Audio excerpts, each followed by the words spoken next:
السلام عليكم.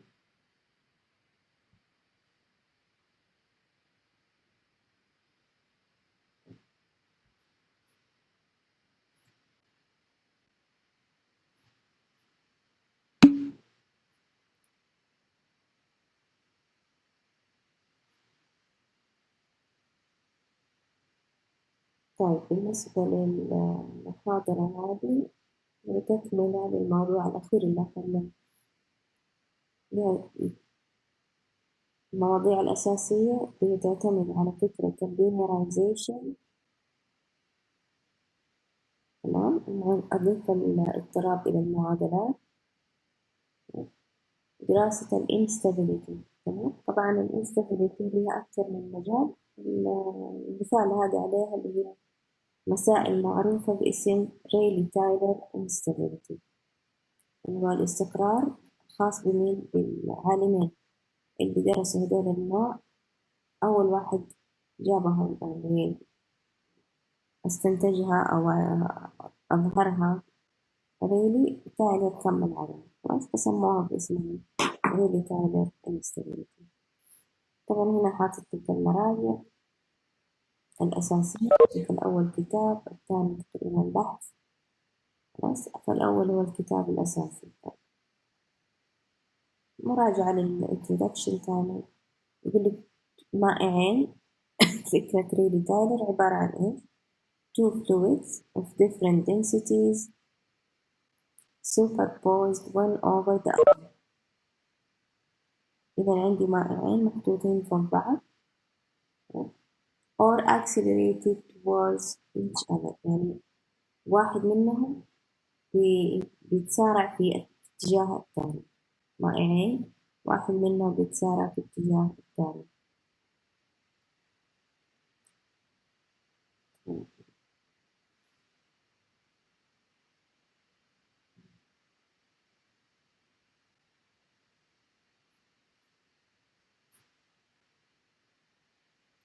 The instability of the plan interface. إذا أنا عندي المائع الأول له كثافة تكون رو 1 والثاني رو 2. خلاص، الانترفيس اللي هي المنطقة الفاصلة بين المائعين، المنطقة الفاصلة بين المائعين. فبيقول لك the instability of plan interface between the two fluids، عدم الاستقرار لهذه الطبقة.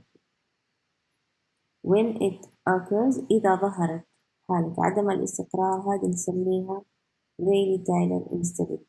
فريلي تايلر عبارة عن إيش؟ عبارة عن مائعين فوق بعض، واحد منهم بيتسارع في اتجاه الثاني. طبعا هنا المحرك الأساسي اللي هي الجرافيتي، الجاذبية هي القوة اللي تأثر على هذه الحالة.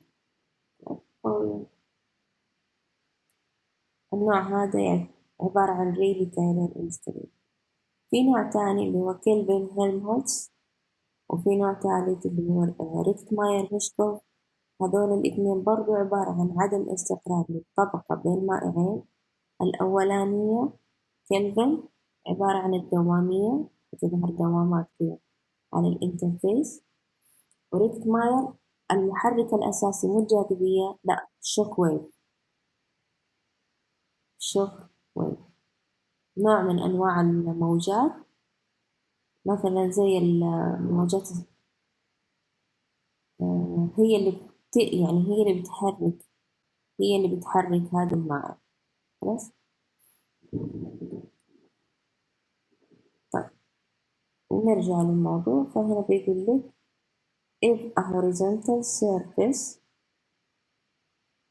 of liquid at rest under gravity is displaced into the form of regular small corrugation and then released. يعني في الحالة الأولى كانت في حالة الاستقرار. خلاص،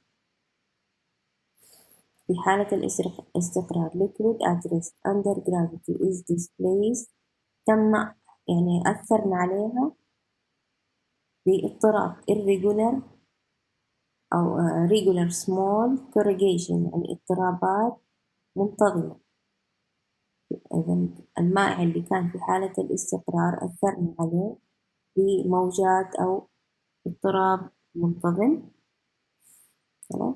standing oscillatory waves يعني عندك أنواع الموجات، مثلا موجة متذبذبة رأسية، أنا عندي المائع أثرت عليه بموجة رأسية، خلاص.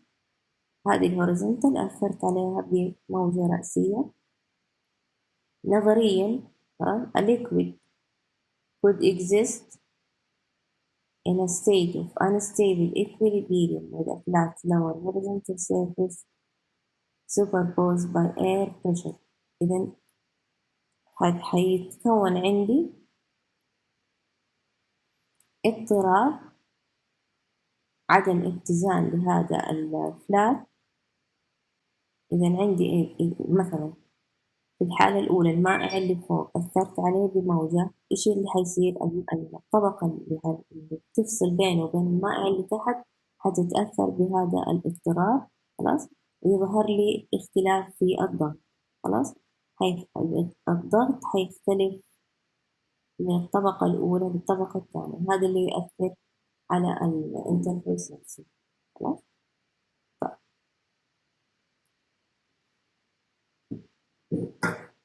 إذا الناتج حق هذا الاضطراب حيأثر على مين؟ على البشر.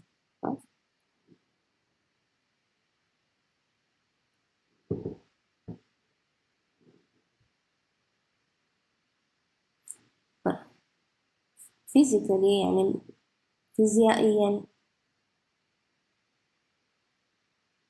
لما يكونوا مائعين فوق بعض، خلاص، ايش اللي حيصير؟ مثلا عندي مائع اسمك كثافته اسمك من الثاني، واحد هيفي واحد لايت، خلاص. فالعادة انه الخفيف يكون فوق، تمام. لكن لو انت حطيتيها بالعكس، الهيفي حطيتيه فوق اللايت، ايش اللي المفروض يحصل؟ انه اللايت يطلع فوق rises والهيفي ينزل تحت. فهنا بيقول لي إذا كانت رو 1 أكبر من رو 2، خلاص، يعني عندي الهيفي ماتيريال above the lighter material، إيش اللي حيحصل؟ بناء على الجرافيتي الهيفي حينزل على تحت واللايتر حيندفع لفوق، خلاص. هذا هو الميكانيزم حقت هذه الانستابيليتي.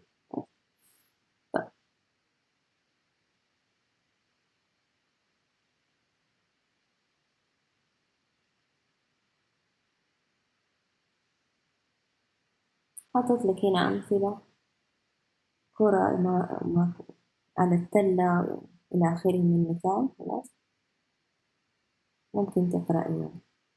وهنا عندك برضو مثال ثاني،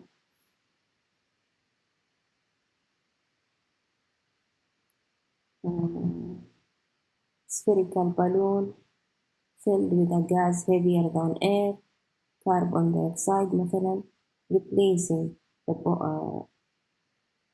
bone. هو كله يعتمد على المثال هذا، ممكن تقرأيه، خلاص.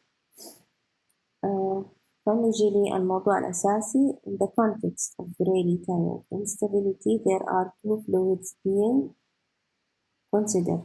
إذا أنا أعتبر مائعين مختلفين one above the other separated by horizontal plane، تمام. زي ما قلنا مائعين واحد فوق الثاني مفصول بينهم بطبقة أفقية. If the lighter fluid is above the heavy fluid the interface between the two is stable. إذا الحالة الأولى إذا كانت light above the heavy fluid، light fluid above the heavy fluid، هذا النوع يكون عندي الانترفيس هيكون stable، خلاص. إيش يعني؟ heavy stuff may be considered already falling and the light stuff already rising، يعني الحركة أو الميكانيزم حقت الصعود والنزول already متحققة، خلاص. فهنا ما حيحدث أي اضطراب في الانترفيس. طيب متى تظهر ريلي تايلر؟ إذا كانت الحالة هذه الهيفي above the light. خلاص.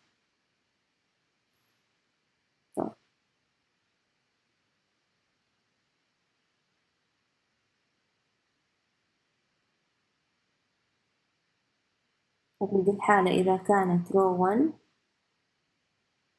أقل من row 2، هذه الحالة حتكون عندي stable، ما في أي حركة على الانترفيس، no motion. خلاص. مثلا ال air above water surface، مثال عليها الهواء فوق سطح الماء. خلاص. طيب بعدين عندك الحالة الثانية heavy fluid over a light fluid. إيش اللي حيحصل؟ زي ما قلنا the heavy stuff wants to fall and the light stuff wants to rise. خلاص.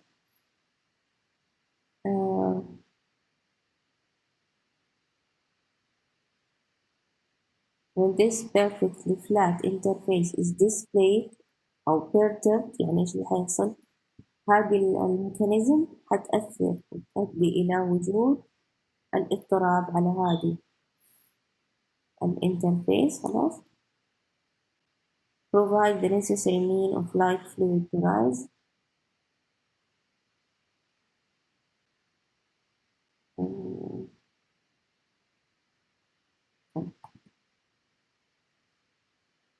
هنا إيش اللي بيقول لك؟ for a perfectly flat interface there are no avenues for this vertical motion to occur. طيب إذا متى تظهر؟ إذا كان هذا الانترفيس flat الوضع حيفضل زي ما هو، row 1 حتبقى فوق row 2. خلاص. لكن إذا أضفنا add small perturbation، يعني أضفنا له اضطرابات رأسية، هذه الاضطرابات تساعد على الحركة حقت fall و rise. خلاص. إذا كان عندي الانترفيس في حالة الاستقرار flat horizontal interface حيفضل الحال على ما هو عليه. لكن لو كان عندي الانترفيس already فيه تذبذبات، خلاص، بيتحرك مبدئيا، هذه الحركة حتساعد على ظهور الميكانيزم حق اختلاط المائعين مع بعض، ظهور الانستابيليتي على الانترفيس.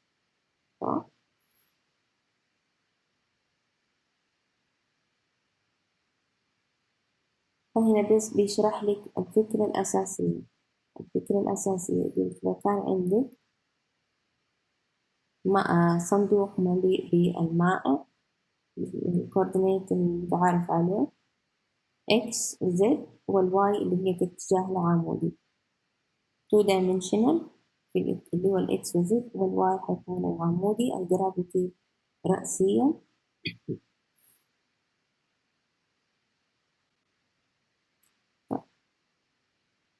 موجودة في negative vertical direction. The Navier-Stokes equation govern the motion in fluid dynamics are a set of 5 coupled conservation equations.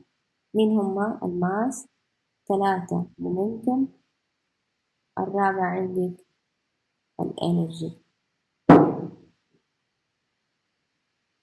خلاص.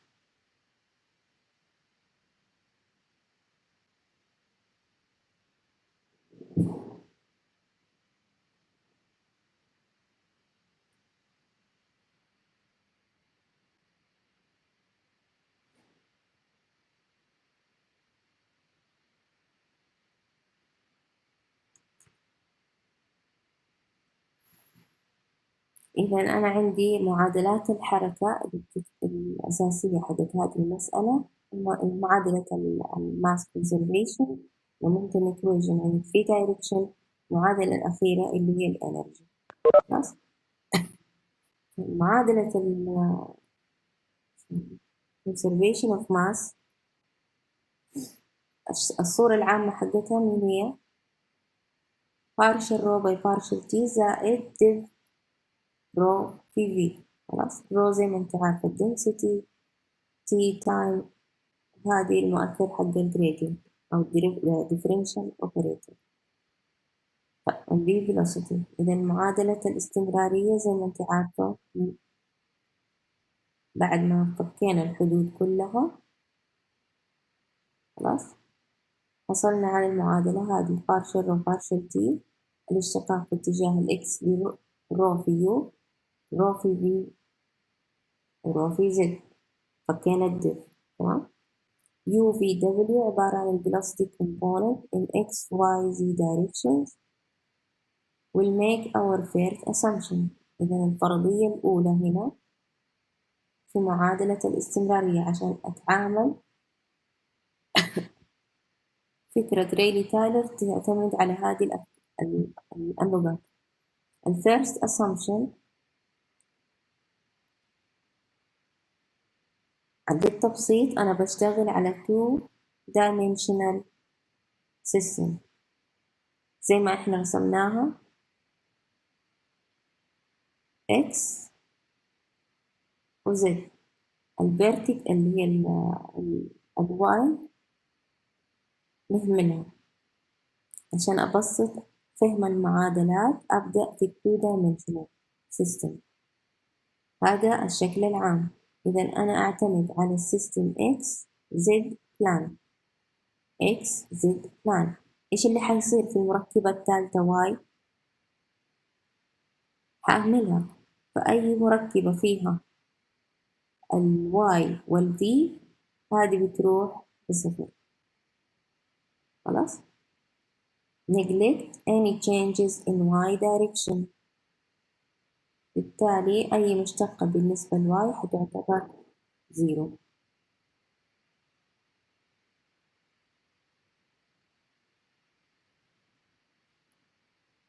طيب إذا المعادلة هذه لما أتخلص من الحد الثاني الثالث حق اليو عفوا الواي هتبقى لي مين؟ partial rho by partial t partial by partial x rho في يو زائد partial by partial z rho of w. خلاص. إذا هنا في الانستابيليتي هندرس 2 dimensional x و z. خلاص. هنفك الاشتقاقات، مرة أشتق بالنسبة للرو، مرة أشتق بالنسبة ليو، نفس الطريقة، مرة لرو مرة لدبليو. خلاص. الفرضية الثانية، إذا هنا عندي 2 dimensional. الفرضية الثانية تفرضي إن المائع في دي الحالة incompressible.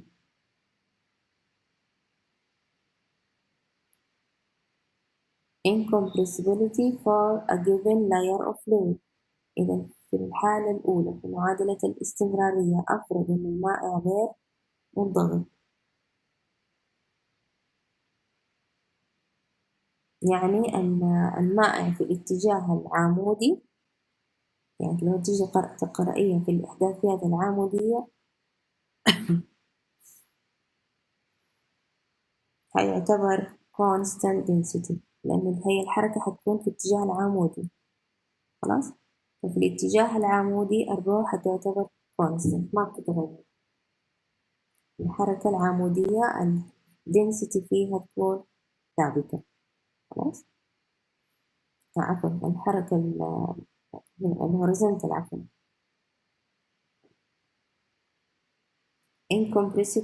incompressibility for a given layer of a fluid that is a horizontal plane of the fluid at given z coordinate will have a constant density. عند أي نقطة في الخط الأفقي الكثافة هتكون constant فيها. عند أي نقطة يعني كدالة في اتجاه الزد حتعتبر الرو ثابتة. يعني كأنه أقول لك رو ثابتة بالنسبة بالاتجاه العمودي ما بتتغير مع الحركة الرأسية. عند أي نقطة في الاتجاه الأفقي رو هتكون constant. بالتالي أي اشتقاق with respect to time and space are zero.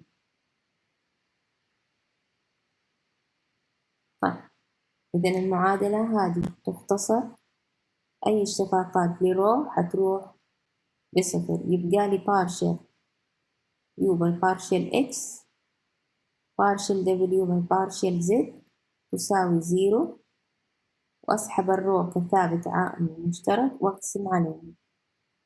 خلاص، إذا أوصل لمعادلة mass conservation في الحالة الأولى اللي هي الفرضية حقت incompressible fluid. خلاص، هذه الفرضية متعارف عليها في الفلويد ميكانيك بالفرضية حقت بواسونيك approximation. Bosonic approximation. The density is assumed constant.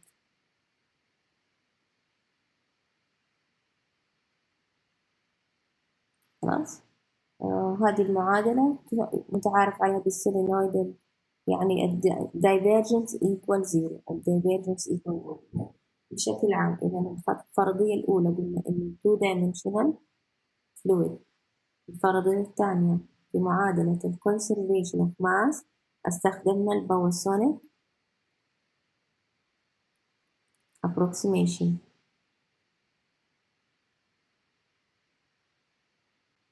اللي تقول لك ال density constant في معادلة ال conservation of mass.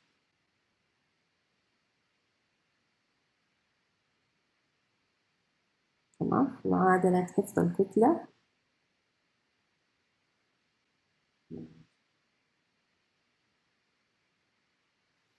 استنتجنا منها معادلة الدفء ال B equal 0. طيب،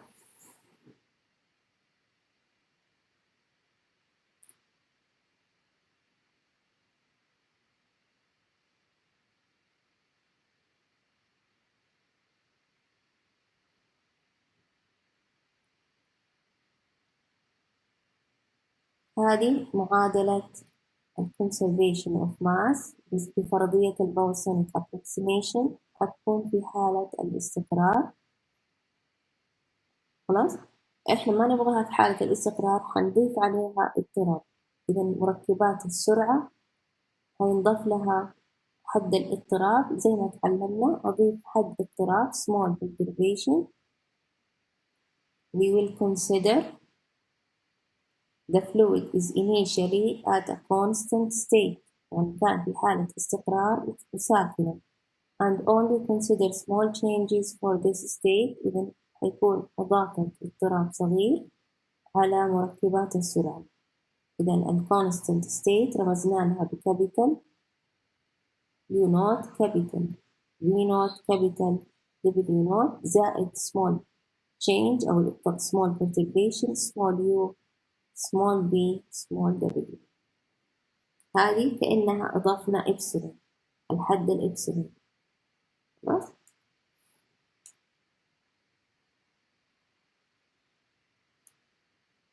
يصير أعوض في معادلة الاستمرارية. أعوض في معادلة الاستمرارية هتصير عندي كابيتال يو نوت زائد سمول يو، وهنا دبليو نوت زائد سمول دبليو. أفك الاشتقاقات. خلاص، وطالما هذه اليو نوت دبليو نوت عبارة عن كونستنت ثوابت، فمشتقة الثابت دائما بصفر. we will have the final form of the continuity equation. هذه المعادلة حقت مين؟ perturb variables، المتغيرات حقت الاضطراب. إذا من المعادلة الأساسية استنتجنا معادلة الاضطراب. استنتجنا معادلة الاضطراب. نفس الخطوات حنسوي في مين؟ في معادلة ال conservation of momentum اللي هي نافير-ستوكس. خلاص،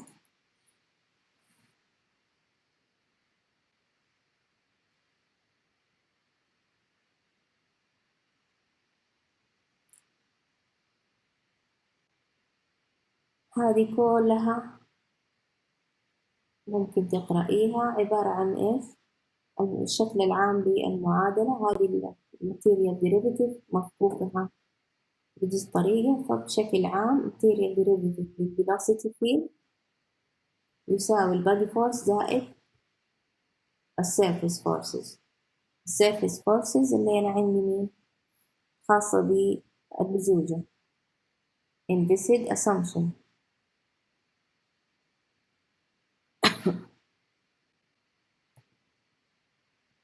فهذه فرضنا إنه ماء عبر لزج، فالحد ال constitutive equation حقتي تاو constitutive equation تعتمد فقط على البريشر.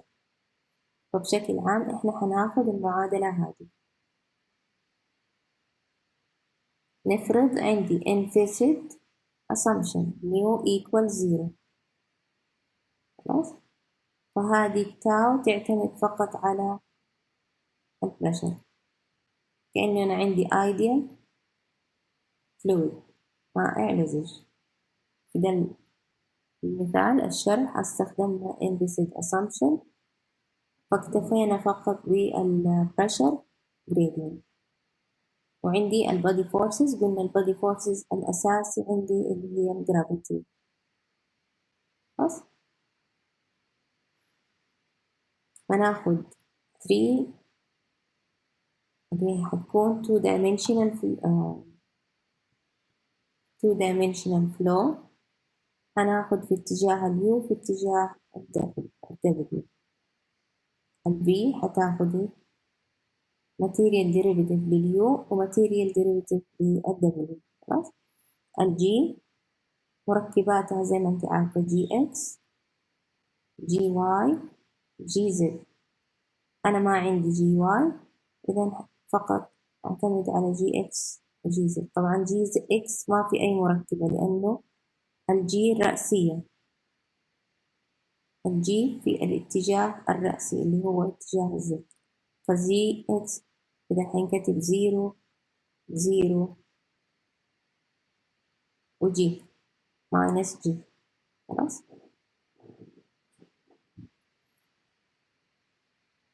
إذا أفك أجيب الماتيريال ديريفيتيف باليو اللي هي عبارة عن partial u و partial t زائد v دوت جراد اليو v دوت جراد اليو. خلاص؟ فهذه partial u by partial x partial u partial y partial u by partial z من هنا، والمركبات v ضد المشتقة فتصير u و v w موجودة عندي. خلاص؟ وقلنا ما في جي اكس بصفر، يبقى لي partial p by partial. خلاص؟ The pressure and density will be rewritten in terms of average values. إذا في معادلة الحركة حيكون عندي تغير في مين؟ في الدنسيتي، تغير في البريشر. في معادلة الحركة momentum equation حيكون عندي فمعدل التغير في رو و P رمزنا له بدلتا P، عفوا دلتا رو ودلتا P اللي هي سميناها small perturbed quantity. إذا بالإضافة للفيلوسيتي حيحدث لها تغير، إذا الرو والبي حيحدث لهم تغير.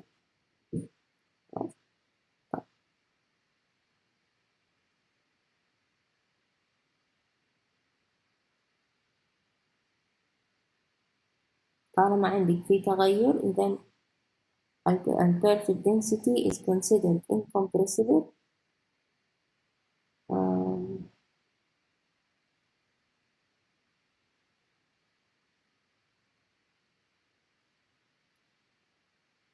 باختصار التغير في الاتجاه الرأسي، تمام زي ما قلنا في التغير في الاتجاه الرأسي معناته الكثافة في دي الحالة حتعتمد على الزد، ونفس الكلام البريشر حيعتمد على الزد.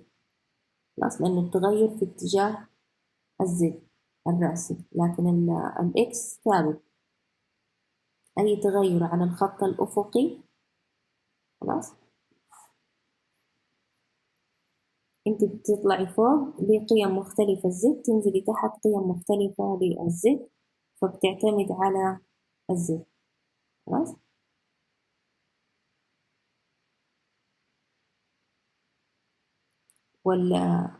البرتربيشن عبارة عن دالة في x y z و t. الاضطراب دالة في كل المركبات، لكن البيس ستيت حالة الاتزان تعتمد على الزد فقط. إذا الاضطراب لحاله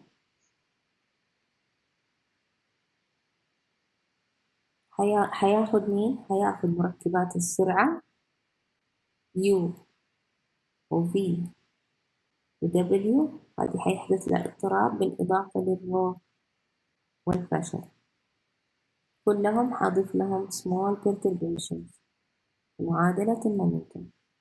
خلاص. فرو زائد دلتا رو، وهنا البي زائد دلتا بي، والباقي كالسابق. زي ما قلنا تفكي حدود السرعة، تفكي الأقواس، وتحصلي على المعادلة هذه. ونجلكت derivative in with respect to y، إذا هذا الحد كله يروح بصفر. ممكن من الأساس أنا أكتب معادلاتي بدلالة من الإكس والزد فقط، أي شيء للواي أنا ما أحطه، هذا بس للشرح. خلاص، إنه الاتجاه الواي بيتلغي. خلاص.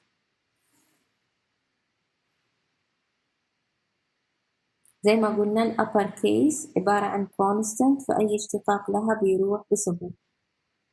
الأبر كيس هذه اليو نوت هتروح بزيرو، اليو نوت تروح بزيرو. تمام. وهنا يو نوت تروح بزيرو. أي اشتقاقات ليو نوت بتروح بزيرو.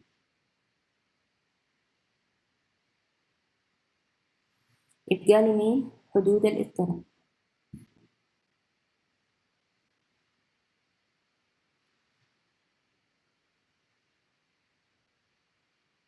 لأن هذه تنزل زي ما هي، حدود الاضطراب هي اللي تظهر عندي.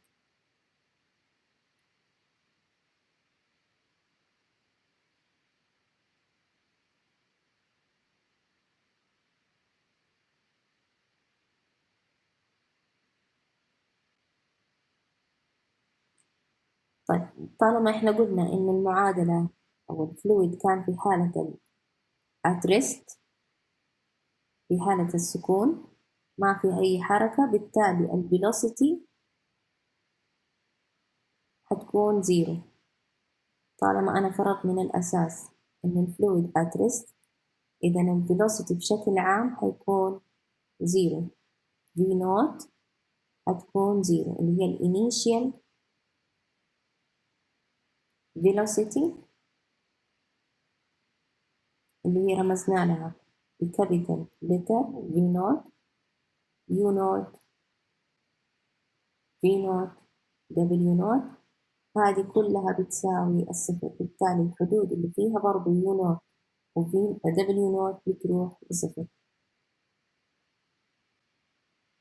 إذا أضم المعلومات الأساسية at rest، المائع في حالة السكون الفيلوسيتي دائما بصفر.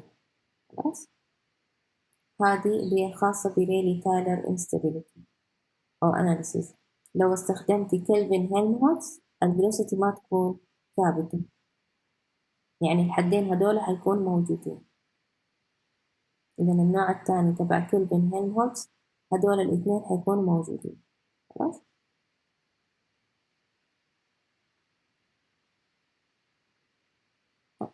إذا المعادلة الأخيرة اللي توصلنا لها زي ما قلنا for the momentum equation becomes هذه. نوسع الحدود، نفك الأقواس، نحصل على المعادلة الأخيرة. طيب، إحنا نبغى مين؟ linear equations.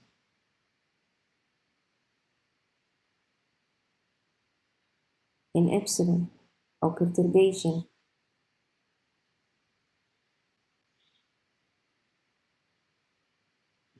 linear equation in perturbation. طيب تعالي شوفي المعادلة هذه بعد ما فكيتيها. الاضطراب مين هو؟ اللي عندك الحدود دلتا رو اضطراب، small u اضطراب، u ويو small اللي هي اضطراب تمام، وهذه عبارة عن اضطراب. لما يكون عندك الاضطراب مضروب في بعض هيكون من second order. second order زي هنا هذه عندي صارت third order، هذه second order، U ويو second order تمام. هنا برضو هذه second order، هذه third order خلاص. والباقي أنا عندي مين اللي فضل في linear equation؟ رو في partial u by partial t، هذه من الدرجة الأولى لأن u فقط هي الاضطراب، وهذه الكونستنت خلاص. باقي الحدود كلها higher order أعمل لها إيه؟ neglecting the higher order خلاص. وهنا partial capital P by partial x قلنا P عبارة عن constant only function of مين؟ of z constant في ال x دالة في z فقط. من اللي فرضناها في الأساس إنه في حالة البيس ستيت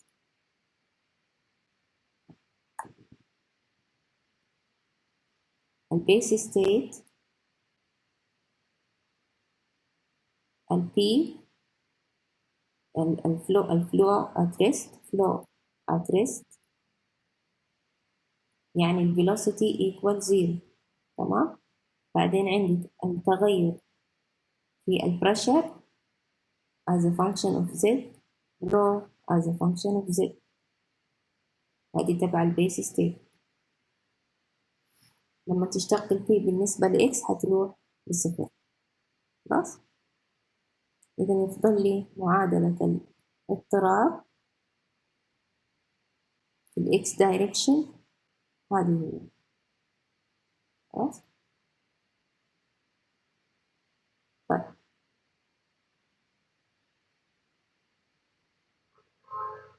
نيجي نطلع المعادلة الثانية اللي هي معادلة أو في اتجاه الزد، لأنه ما عندي اتجاه الواي. إذا نطلع المعادلة في اتجاه الزد z component أو momentum equation بنفس الخطوات اللي سويتيها في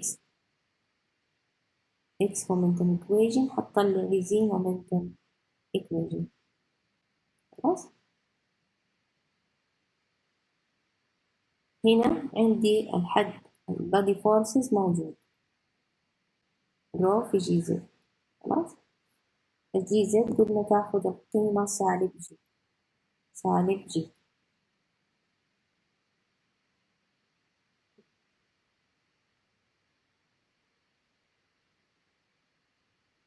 إذا عندي هذا الحد اللينير، وهنا عندي التغير في البريشر والدنسيتي هينزلوا زي ما هو خلاص.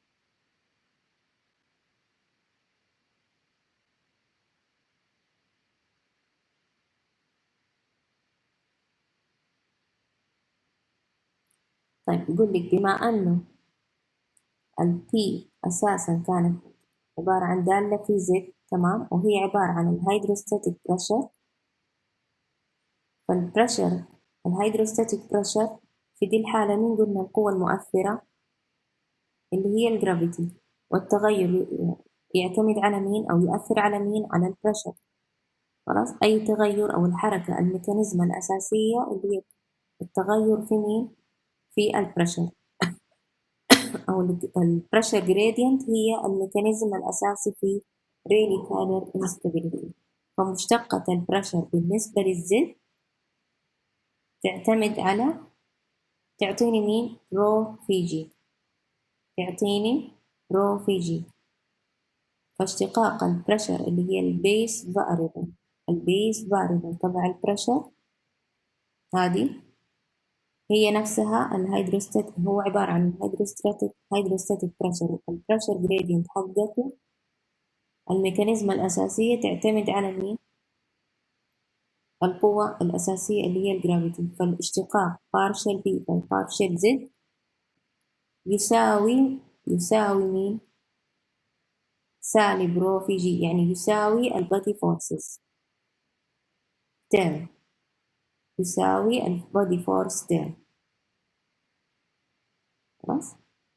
فبارشل بي بارشل زد بنفسها تساوي البادي فورس تيرم اللي هي سالب رو في جي. طب أنا في الأساس عندي ماينس جراد البي، طب ماينس في ماينس بيعطيني الحد بوزيتيف، فالبادي فورس حيروح مع مين؟ اللي هي اشتقاق الهيدروستاتيك بريشر بيروحوا مع بعض. وفي دي الحالة اشتقاق البيس فاريبل بيروح مع البادي فورسز لأن الاثنين متساويتين متعاكستين في الإشارة. خلاص؟ متساويتين، لكن الجريدينت أساسا مضروب في سالب في سالب يعطيني موجب، يلغي الحد الأول اللي هي حقة البادي فورسز. عشان كده اكتفينا بمين؟ هذه الحدود. فين راح الحدين دول؟ فيزيائيا الاشتقاق أو التغير في البريشر يساوي مين؟ البادي فورسز. خلاص؟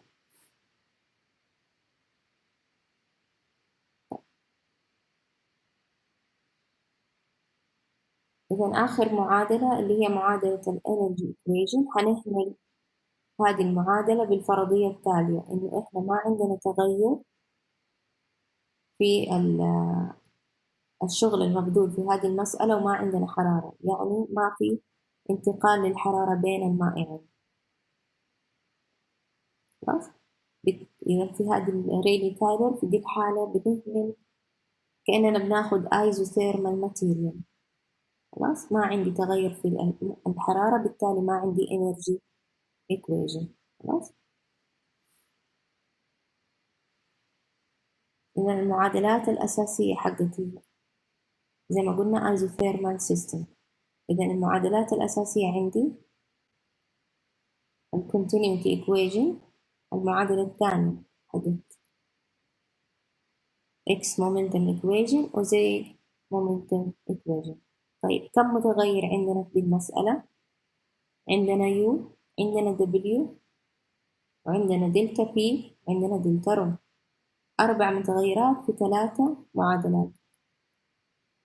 السيستم غير متجانس، عشان يكون متجانس لازم تكون عدد المتغيرات نفس عدد المعادلات. فمن فين نجيب المعادلة الأخيرة الرابعة؟ ما عندي معادلة الطاقة، يصير أرجع لمعادلة الاستمرارية continuity equation but with density perturbation. إذا عشان أكمل السيستم حقي أرجع لمعادلة ال continuity equation وأعمل اضطراب على الدنسيتي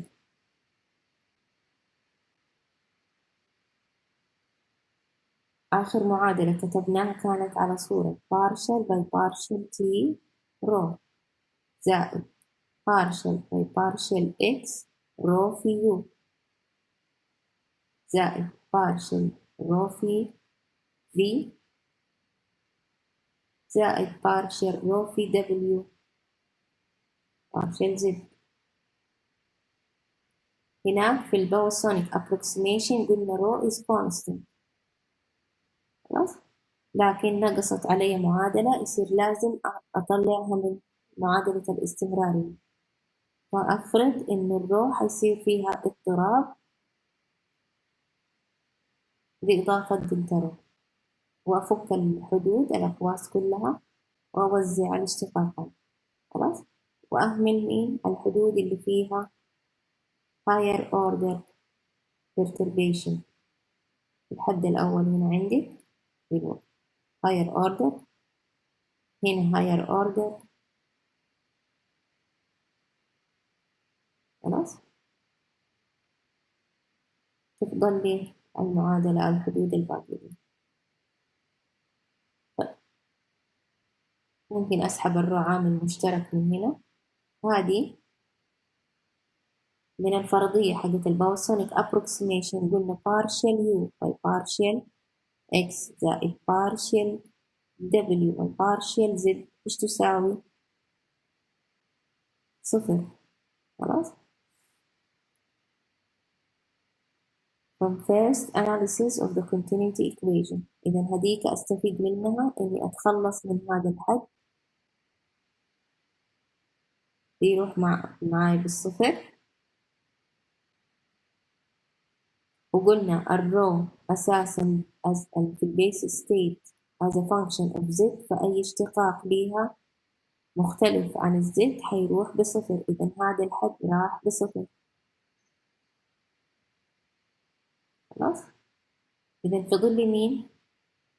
partial دلتا رو باي partial t زائد w في partial رو باي partial z.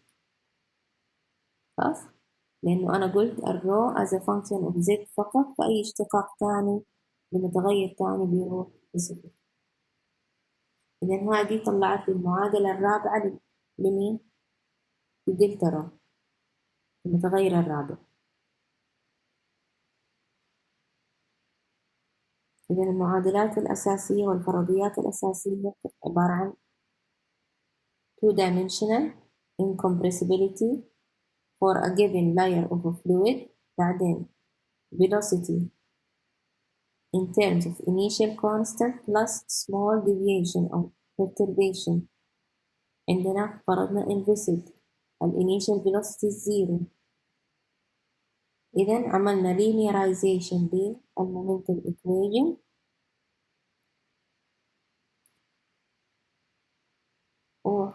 والcontinuity equation إلى آخره. وهنا عندك neglect energy equation اللي هي فرضية الآيزوثيرمال. هذه هي الفرضيات اللي احنا استخدمناها لاستنتاج المعادلات الثانية.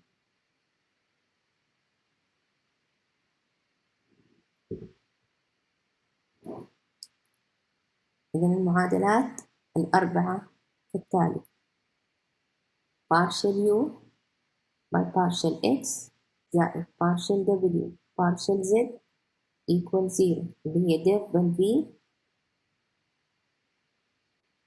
equal 0. تمام. وعندك two dimensional x z plan شغالين على دول. طيب، المعادلة الثانية حقت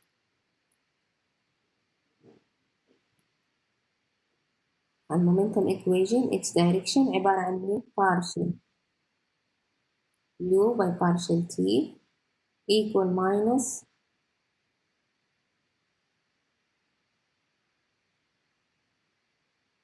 delta p partial x rho partial w by partial t minus delta rho g minus partial delta p by partial z. المعادلة الأخيرة عندك خاصة بالاضطراب في الدنسيتي، وهي partial delta rho partial t equal minus w partial rho by partial z. خلاص، هذه المعادلات linearized system of Rayleigh-Taylor instability. خلاص، بعد ما عملنا linearization قلنا هنعبر عن هذا الاضطراب، هنعبر عن هذا الاضطراب زي ما احنا فرضنا sinusoidal wave periodic wave. خلاص، هنا بيقول لك consider small disturbance in terms of periodic wave along a plan at z equals 0 for a single mode disturbance. single mode يعني واحدة موجة. خلاص. with amplitude. إذا السعر حق هذا ال disturbance is described by. فاكرين إحنا كتبناها Q of Z of T في exponential كانت KX زائد KY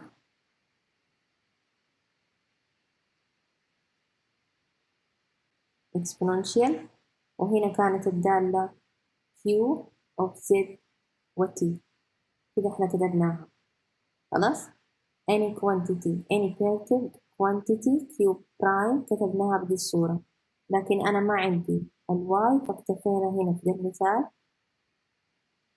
ب IKX IKX. خلاص. وهذه ال Q of Z و T. K عبارة عن wave number زي ما قلنا، هذه تمثل كوزاين زائد I ساين اللي هي sinusoidal wave. طيب بالنسبة لي الزمن حنبحث عن solution in time in the exponential form. احنا قلنا الاضطراب هيكون دالة exponential function. خلاص exponential form. فالاضطراب في الزمن أو بالنسبة للزمن عفوا ال growth rate حقي يعتمد على الزمن، فأكتب ال A أو الاضطراب حق Q دالة أسية في الزمن، فأفصل الزمن عنها. هتنكتب على صورة A of Z في exponential N of T. N اللي هي الجروث ريت، معدل التغير في الانترفيس، معدل زيادة الانترفيس. فلما أضمهم مع بعض to exponential function هينضموا مع بعض على الصورة الأخيرة هذه. فالنورمال مود أناليسيز هي هذه هي النورمال مود.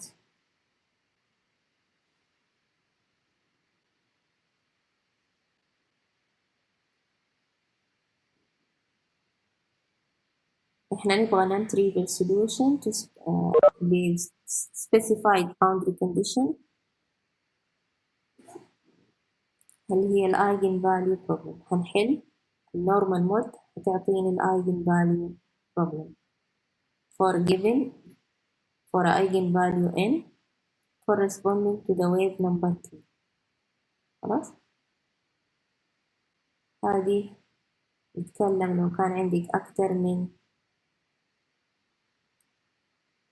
single mode اللي هي multiple mode. خلاص. هذه الجملة ما هي مهمة. خلاص.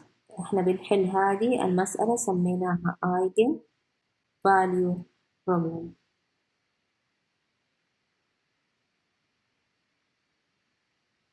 وحلها يعتمد على ال eigenvalue اللي هي ال growth rate n. خلاص. فإذا كانت positive eigenvalue result in a positive exponential and unstable situation.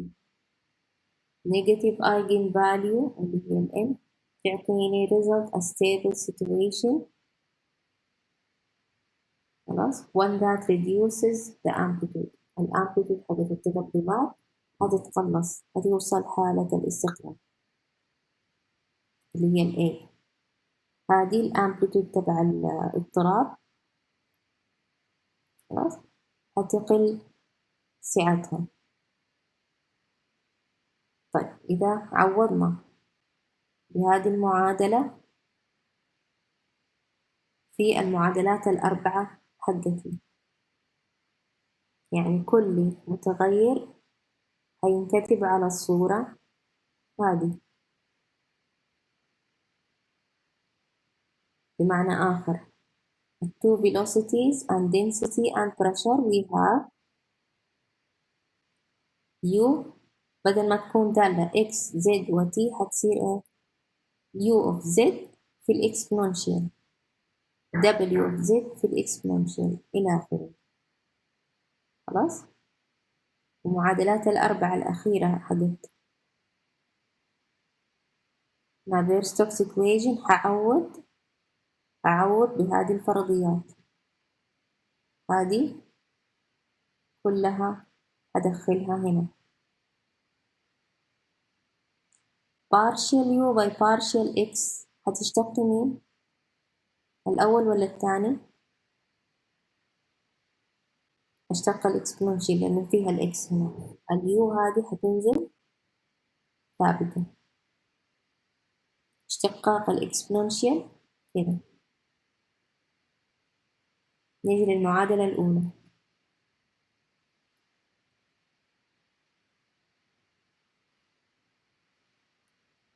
partial هتصير U في الإكسبوننشال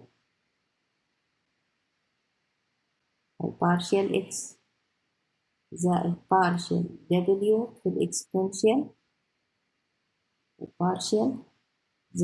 طبعا هذه U of Z W of Z. خلاص؟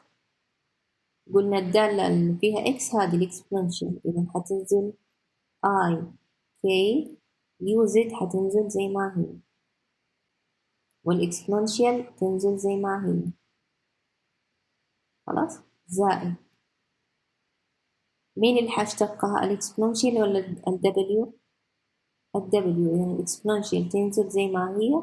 ما أعرف أنا صورة الفيلوسيتي إذا تنزل دي دبليو دي زد، لأن الدبليو فقط دالة في زد، وبدل ما أقول partial by partial z أختصرها أكتبها دي دبليو دي زد. خلاص؟ equal 0.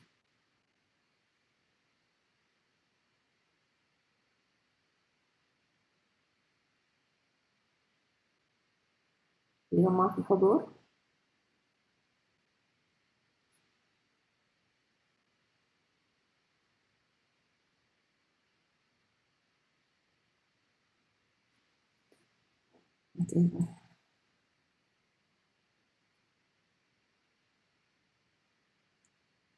طيب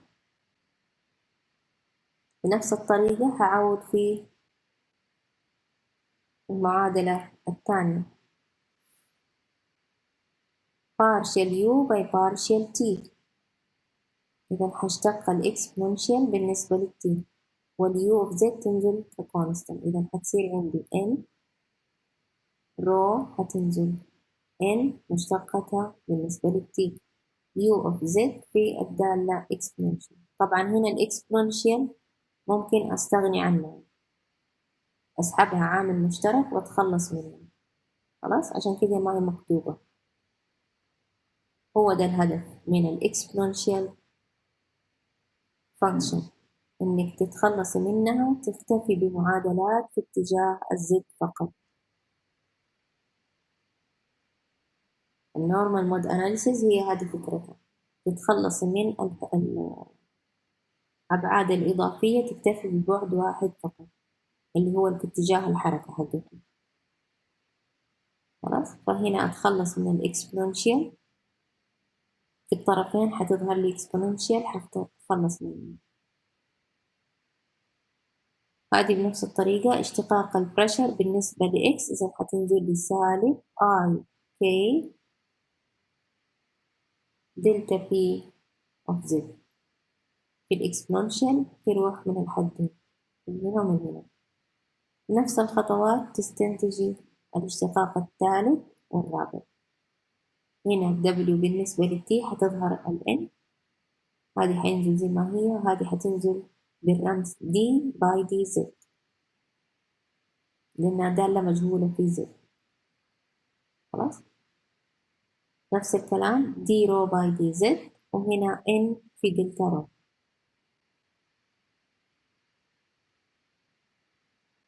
خلاص؟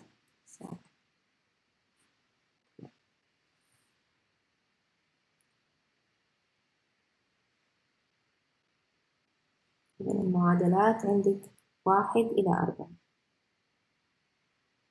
طيب قلنا الحركة في اتجاه مين؟ الزد، يعني velocity component الأساسي عندي اللي هي W of Z. الحركة في الاتجاه الرأسي، إذا المتغير اللي بيحكم المسألة كلها هو مين؟ W of Z.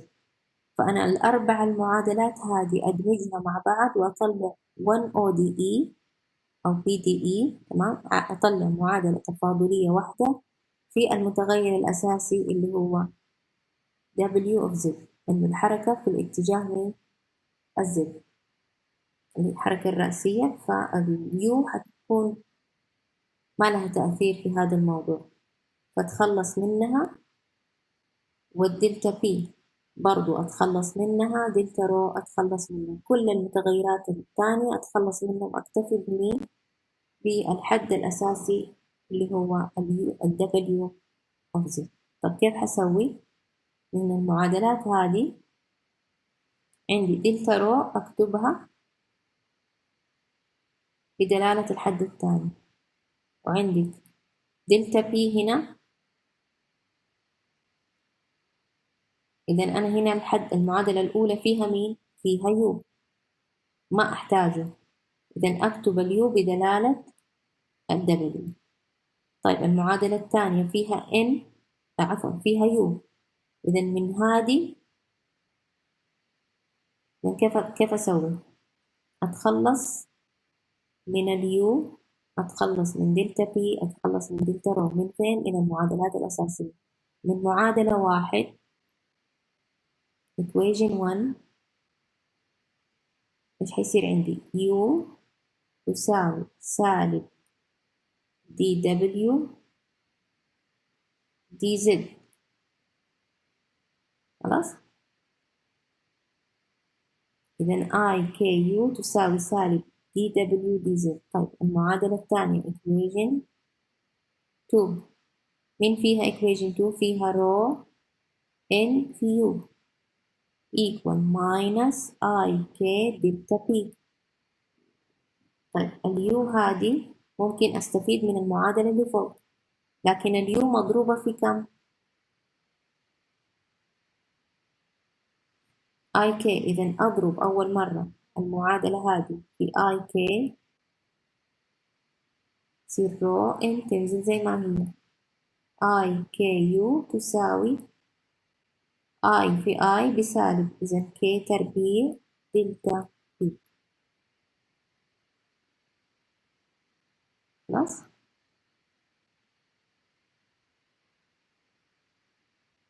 إذا هذا الحد كله ظهر عندي هنا،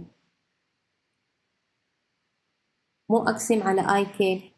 خلاص؟ عشان أتخلص من مسألة الاي في المقام، أمسك هذه المعادلة، الحد اللي فيها يو أضربه في اي كي، معناته كل الحدود حتنضرب في اي كي. خلاص؟ بعدين أشيلها وأكتب ما يساويها، إذا حأحصل على مين؟ رو إن سالب دي دبليو دي زد إيكوال كي سكوير دلتا بي. طيب أنا عندي هنا دلتا بي، دلتا بي موجودة هنا، دلتا بي. إذا أستفيد من هذه المعادلة عشان أعوض في معادلة رقم 3، ومعادلة 4 فيها دلتا رو، وهنا معادلة 3 فيها دلتا رو. إذا أستفيد من معادلة 4 عشان أتخلص من دلتا رو اللي فوق. خلاص؟ إذا إيش حيصير عندي؟ أقول from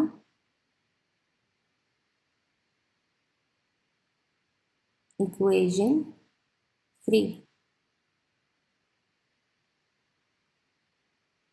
أو substitute. إذا من هذه المعادلة أبغى أجيب دلتا بي لحالها، إذا دلتا بي تساوي سالب رو N على K تربيع في دي دبليو دي زد. هذه اللي هي رقم 6. substitute في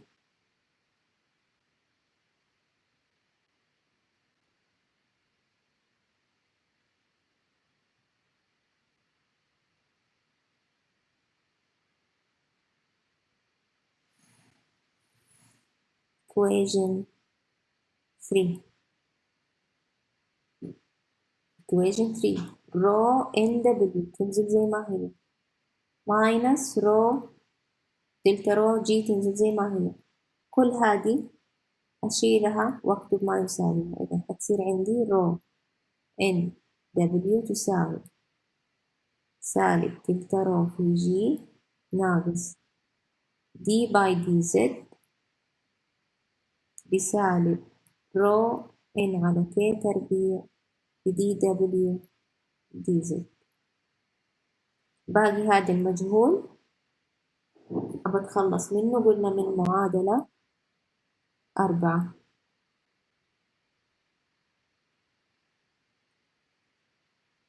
equation 4 أخلي دلتا رو في طرف وأقسم على الإن. خلاص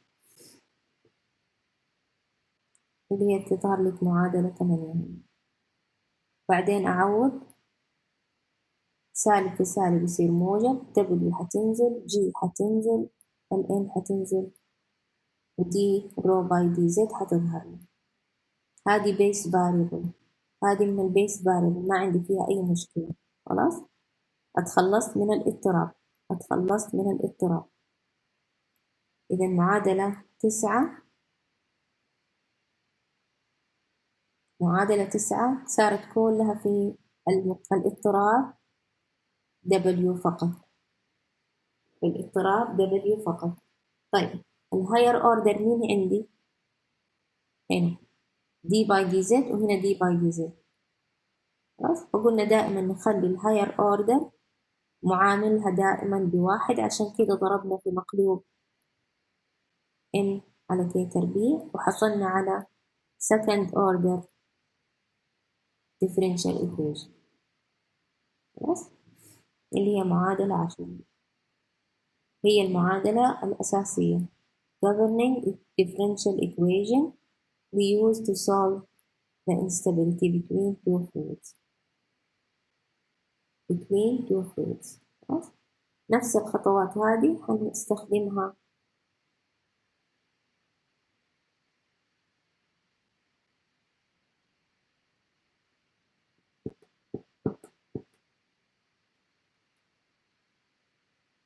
خلاص. نكتفي إلى هنا. نخلص هذه الجزئية المحاضرة الجاية وخلاص. ده خلاص عندك هنا ريلي. أيوة هيصير عندك الاثنين آخر لقاء.